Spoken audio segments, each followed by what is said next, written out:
Welcome to Pindar Poetry. We hope you learned something new. In this video, I will explain how to make probiotic Greek yogurt at home. First, select 1/2 gallon of whole milk. It provides the creamiest texture. Gently heat the milk to 180 degrees F, stirring occasionally to prevent scorching. This step denatures proteins, creating a thicker yogurt, and eliminates unwanted bacteria. Next, cool the milk to 110 degrees F, which is the ideal temperature for your starter culture to thrive. This careful temperature control is crucial for successful fermentation. Once your milk reaches 110 degrees F, it's time to introduce the magic. Add 2 tablespoons of a live yogurt culture.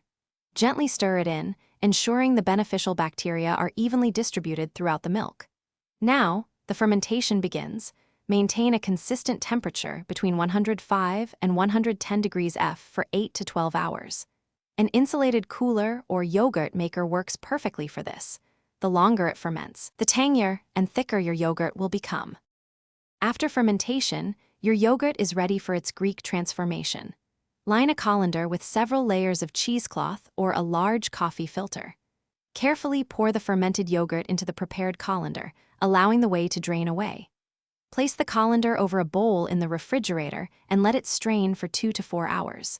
The longer it strains, the thicker and more concentrated your Greek yogurt will be, packed with probiotics. Once your Greek yogurt reaches your desired thickness, transfer it to an airtight container. It will stay fresh and delicious in the refrigerator for up to 7 days, ready for your breakfast or snack.